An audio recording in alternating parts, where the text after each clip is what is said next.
अरे अरे, कहाँ चले भोजराज? आज फिर पधार गए सिंहासन पर विराजमान होने के लिए? नहीं नहीं पृथ्वीपति, माना कि आप बड़े राजा हैं, पर उतने बड़े नहीं, उतने महान नहीं जितने वीर विक्रमादित्य थे, जिनका ये सिंहासन है। इस सिंहासन पर बैठने से पहले जरा सोचिए महाराज, कहाँ वीर विक्रमादित्य और कहाँ आप। सुनिए, इसी बात पर मैं आपको वीर विक्रमादित्य की कहानी सुनाती हूँ। एक दिन की बात है जब महाराज अपने दरबार में इसी सिंहासन पर विराजमान थे। महाराज, आपके राज्यारोहण की वर्षगांठ के शुभ दिवस पर उज्जैनी नगर के धनादेश श्रेष्ठी आपको भेंट देने आए हैं। मुझे बड़ी प्रसन्नता हुई कि इतनी व्यस्तता के बीच भी आपको ये दिन याद रहा। दिन रात आपके गुण गाने वाले हम आपके नागरिक इस शुभ दिन को कैसे भूल सकते हैं। आपके राज्य में उज्जैनी का कायाकल्प हो गया है। संसार की सबसे समृद्ध नगरी में हमारी नगरी मानी जाती है। महाराज, हमारा व्यापार व्यवसाय जैसा आपके राज्य में फला फूला, वैसा तो कभी नहीं हुआ। सब भगवान महाकाल और मां हरसिद्धि की कृपा है।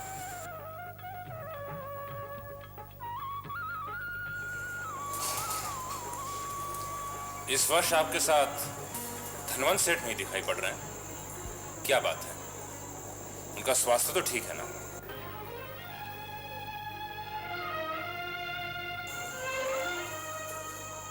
आप लोगों ने मेरे प्रश्न का उत्तर नहीं दिया। महाराज, धनवंत सेठ सदा के लिए उज्जैनी छोड़कर चले गए। क्यों? हुंडियां ना चुका पाने के कारण धनवंत सेठ समाज में किसी को मुंह दिखाने लायक न रहे। एक रात वह बिना किसी को कुछ बताए अपने परिवार को ले नगर छोड़कर चले गए। हमारे राज्य में ऐसा नहीं होना चाहिए। वे इस नगर के सबसे बड़े व्यापारी थे। मंत्री जी, आप हमारे दूतों को आसपास के नगरों में भेजकर सेठ धनवंत को खोजिए और उनसे निवेदन कीजिए कि मैं उनसे मिलना चाहता हूं।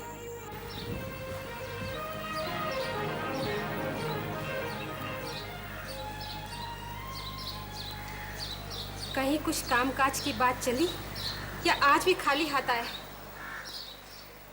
मुनीम की नौकरी के लिए 2-3 सेठों से बात की थी, पर वे अपरिचित को रखने के लिए राजी नहीं थे। वो हीरा बेच दो, जिस भाव भी बिके। कुछ रकम मिल जाए तो छोटा मोटा व्यापार ही आरंभ हो जाएगा।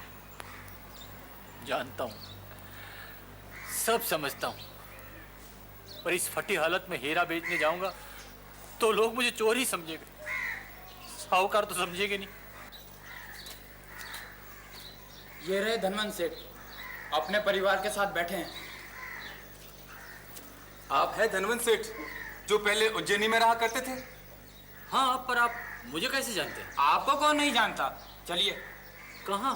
आपको सम्राट विक्रमादित्य ने उज्जैनी वापस बुलाया है। क्या?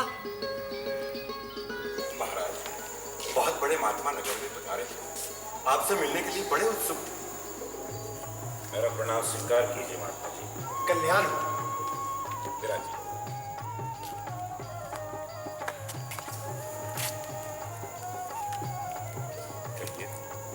कैसे आना? तेरी उज्जैनी नगरी का बड़ा नाम सुना था राजन। तीर्थ यात्राओं को निकले थे, सोचा यहाँ भी होते चले। आपको नगर में कोई कष्ट तो नहीं हुआ? धार्मिक नगर है, यहाँ के लोग बड़े दयालु और प्रेमी हैं, साधु संतों का बड़ा मान करते हैं, इसीलिए हम तुझसे मिलने आए। ऐसी पुण्य आत्माओं की नगरी के राजा को आशीर्वाद दिए बिना जाना साधु का कर्तव्य नहीं है। आपकी चरण रस से मेरा महल पवित्र हो गया। तू बड़ा चिंतित लगता है राजा। हम समझ नहीं पा रहे हैं, पृथ्वी का इतना बड़ा सम्राट होकर तुझे चिंता किस बात की है? मेरी तो सदा एक ही चिंता रहती है कि मेरी प्रजा सुखी रहे, उन्हें कोई कष्ट न हो। पर इतना धन खर्च करने पर और कल्याण के इतने कार्य करने पर मैं देखता हूं कि मैं अपनी प्रजा के सारे कष्ट दूर नहीं कर पाता। तू राजा के नाते अपना कर्तव्य करता है, पर मनुष्य के भाग्य को तू कैसे बदलेगा? शायद यही कारण हो, आज से कुछ दिन पहले मेरे नगर का सबसे बड़ा सेठ एकाएक दरिद्र हो, लज्जित अवस्था में नगर छोड़ के चला गया, ऐसी कोई भी बात मुझे बहुत पीड़ित करती है। मुझे लगता है मेरा अपमान हो गया। मैं समझ गया तेरी चिंता क्या है। सारे संसार के राजा महल में सुख की नींद सोते हैं और तू चिंता में डूबा रहता है। हम तो इतना ही कहेंगे विक्रम कि कल प्रातः ब्रह्म मुहूर्त में महल से निकल दक्षिण दिशा की ओर यात्रा कर, तेरा मनोरथ पूरा होगा। सच में महात्मा? साधु का वचन कभी व्यर्थ नहीं जाता। तू सुखी रहे, चिरायु हो।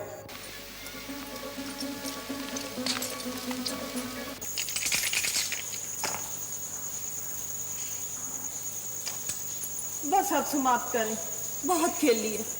अरे खेल भी? अब तो मन लगने लगा है। मुझे तो भूख लग रही है। हाँ मुझे भी। खेल आरंभ करने से पहले क्या निश्चित हुआ था? क्या निश्चित हुआ था? निश्चित ये हुआ था कि हम तब तक भोजन नहीं करेंगे जब तक हमारा भोजन स्वयं चलकर हमारे पास नहीं आएगा।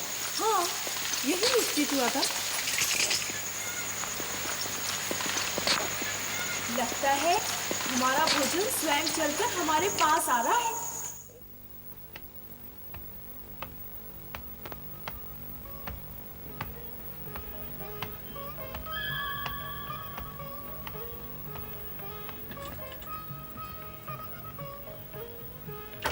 जैसे ही बाहर आए पकड़ लेना। जय हरसिद्धि मां, जय मां हरसिद्धि। अपने पुत्र की मनोकामना पूरी करना।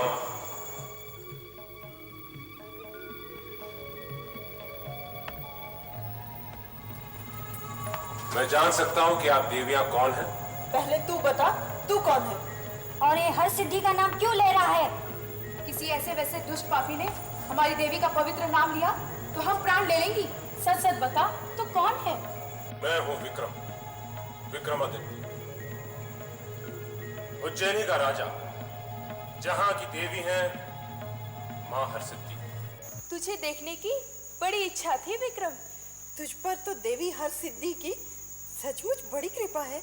अब आप ये बताइए कि आप चारों कौन हैं और यहाँ क्या कर रही हैं? हम चारों यक्षिणियां हैं। इस सुनी बावड़ी में जहाँ कोई नहीं आता, हम एकांत में बैठे चौपड़ खेल रही थी। सबको बड़ी भूख लग रही थी। सोच रही थी कि कोई भाग्य का मारा आए तो उसे अपना भोजन बनाए। आया भी तो तू, माँ हरसिद्धि का लाडला। आपको भूख लग रही है ना? मैं भी खाने की सोच रहा था।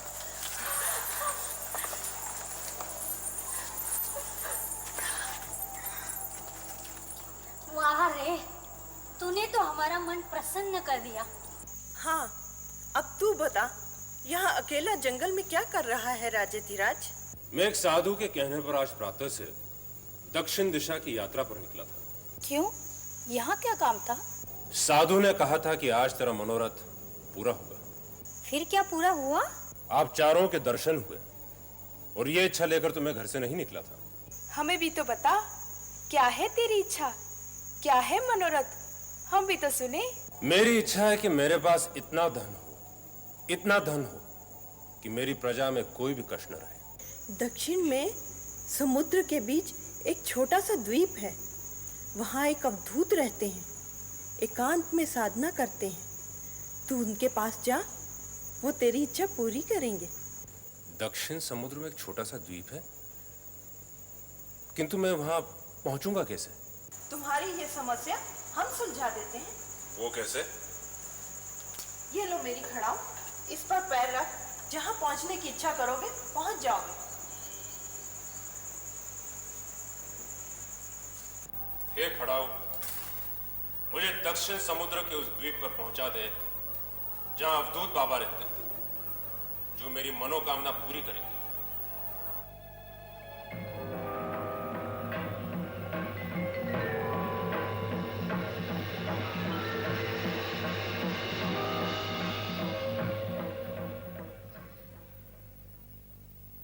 प्रणाम महात्मा जी। सुखी रहो। आकाश मार्ग से आ रहे हो, लगता है कोई सिद्ध पुरुष हो।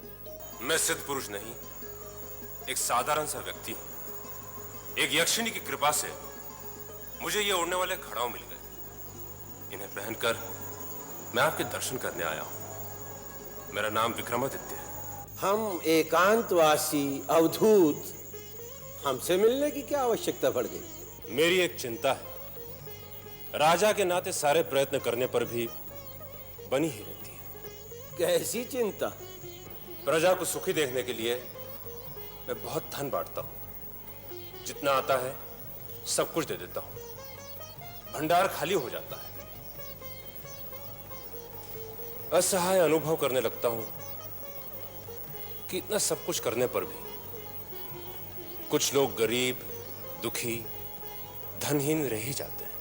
राजा के रूप में तुम साधु, सत्पुरुष की यही पहचान है कि वो सदा दूसरों का हित सोचता है, अपना नहीं। ये ले, इस दिव्य जड़ी को अपने पास रख। जब भी कभी परहित के लिए धन की आवश्यकता हो, लोहे के पिंड से इसका स्पर्श करना, वो सोने में बदल जाएगा। इसके स्पर्श से लोहा सोने में बदल जाएगा?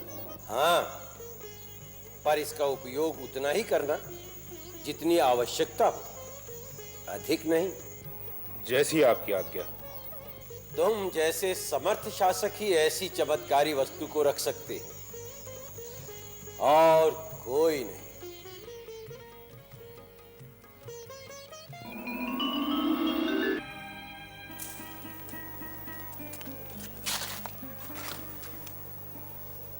उज्जैनी नगरी ने ऐसा क्या अपराध किया धनवंत जी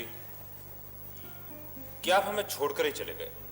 मेरे दुर्भाग्य, यहाँ का अन्नजल मेरे भाग्य में नहीं था। ऐसी भी क्या बात है?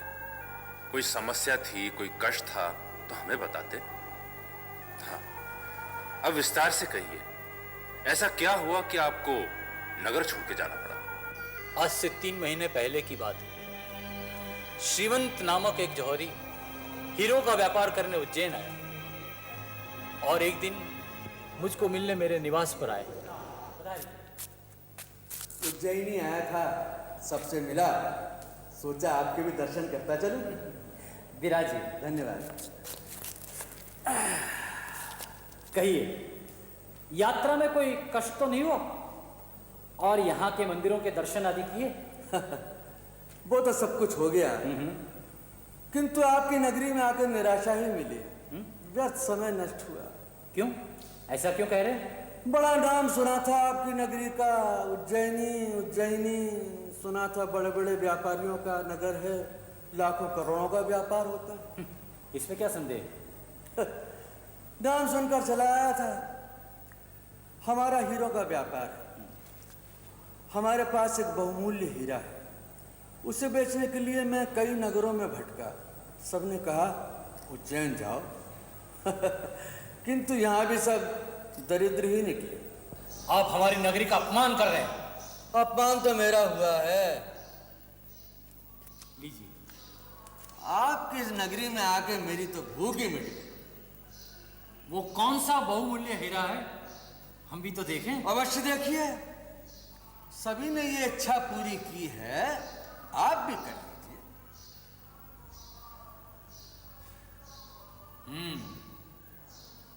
सचमुच में है तो बहुमूल्य। कितने का है? क्या कीजिएगा मूल्य जानकर? ना तो आप में लेने की इच्छा है, ना शक्ति। क्यों, मैं नहीं ले सकता? मूल्य बताइए। 1 करोड़ स्वर्ण मुद्राएं केवल। 1 करोड़? क्यों, पूछ लिया मूल्य? हो गई इच्छा पूरी। इस हीरो को देखकर लोगों की आंखें फटी रह जाती हैं और मूल्य सुनकर पांव तले की धरती भी खिसक जाती है। लाइए। हीरो को मत छूना, अब से ये हीरा मेरा है। और आपने वो हीरा खरीद लिया, उज्जैनी की लाज रख लिया। मैंने बड़ी भूल की, मुझे ऐसा नहीं करना चाहिए था। क्यों? कुछ दिनों बाद मुझे बहुत धनाढ्य व्यक्ति समझकर श्रीवंत ने एक और प्रस्ताव रखा। उन्होंने कहा एक और बहुमूल्य हीरा उनके परिवार में है जो वे मेरे परिवार को सौंपना चाहते हैं। उनकी पुत्री, वे अपनी पुत्री का विवाह मेरे पुत्र के साथ करना चाहते थे। मैंने स्वीकार कर लिया। और सगाई की रीत संपन्न हो गई।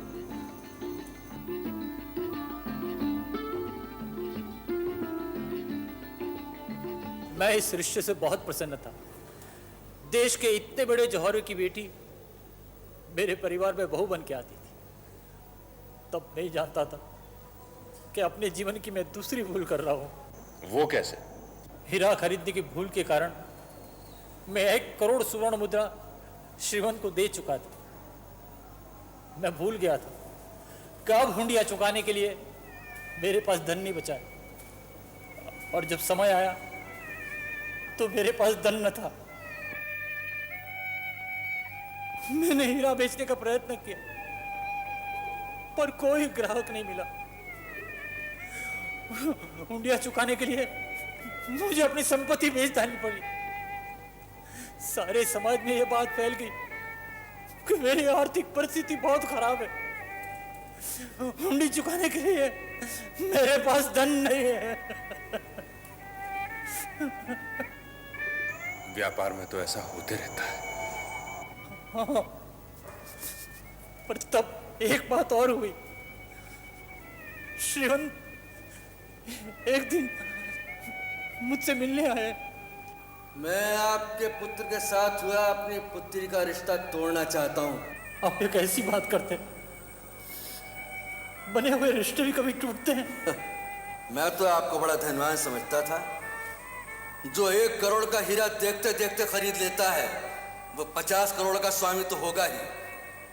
किंतु मैंने सुना है आपको 4 हुंडियां चुकाने के लिए अपनी सारी संपत्ति बेचनी पड़ रही है। ऐसे दरिद्र के घर में मुझे अपनी बेटी नहीं ब्यानी। श्रीवंत ने रिश्ता तोड़कर अपनी कन्या की सगाई दूसरे परिवार में कर दी। हम समाज में मुंह दिखाने लायक न रहे। हमारी प्रतिष्ठा धूल में मिल गई। बहुमूल्य हीरे की सिवा हमारा सब कुछ बिक गया था। मांग वाले सब एक ही साथ खड़े हो गए और एक दिन उस लज्जा के कारण हमने ये नगर छोड़ दिया। मैं समझ गया। आप निश्चिंत रहिए, बड़ी ही जल्दी आपकी समस्या का समाधान। आपने एक लोहे का पिंड मंगवाया था। रखिए, हमें अवधूत की दी गई इस चमत्कारी जड़ी की परीक्षा लेनी है।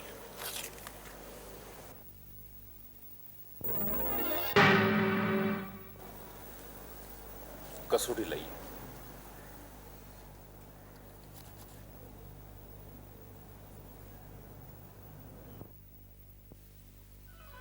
ये तो असली सोने का हो गया महाराज। इसे ले जाइए और सोने के सिक्के ढालकर लाइए। जो आ गया महाराज। अवधूत की इस जड़ी की कृपा से अब मेरे राज्य में कोई दुखी नहीं रहा। आप हीरों के इतने अच्छे व्यापारी नहीं है श्रीवंत जी, जितना कि आप समझते हैं। जो हीरा आपने धनवंत जी को 1 करोड़ में बेचा, यदि उसे आप मुझे बेचते तो मैं आपको उसके 2 करोड़ देता। 2 करोड़? जी लीजिए धनवंत जी, आपके 2 करोड़ और यह हीरा मेरा।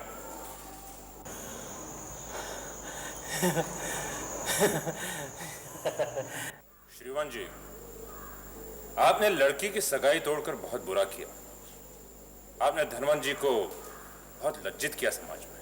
मैंने तो अपनी पुत्री के भविष्य की सोची थी महाराज। आपकी होशियारी ही सब कुछ है। दामाद का परिश्रम और कन्या के भाग्य कोई अर्थ नहीं रखते। यदि आप आज्ञा दें महाराज तो मैं धनवंत जी के पुत्र से अपनी पुत्री की सगाई करने के लिए फिर से तैयार हूं। वो तो आप करेंगे, हम जानते हैं। ये बात याद रखिए कि हमारे राज्य के किसी व्यवसायी की प्रतिष्ठा गिरती है तो उससे हमारे राज्य की प्रतिष्ठा गिरती है। राजा होने के नाते इस बात पर नजर रखना हमारा धर्म है। पर महाराज, धनवंत जी के परिवार से रिश्ता तोड़ने के बाद श्रीवंत जी ने अपनी पुत्री की सगाई मेरे लड़के से की है। यदि यह सगाई टूटी तो समाज में मेरी प्रतिष्ठा धूल में मिल जाएगी। मेरा सिर सदा के लिए नीचा हो जाएगा।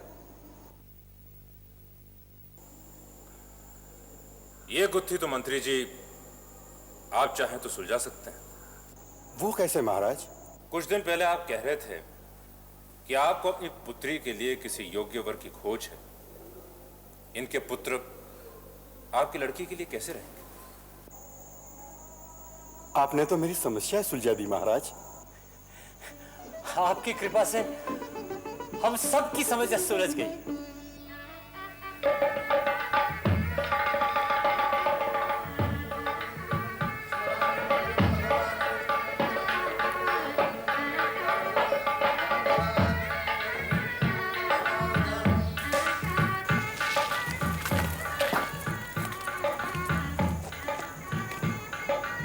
मेरी ओर से वरवधु को यह हीरा मिलेगा। ऐसे थे महाराज विक्रम, पराये कष्ट को अपना कष्ट समझने वाले और उसकी पीड़ा को दूर करने के लिए हर प्रकार पुतली का किस्सा है एक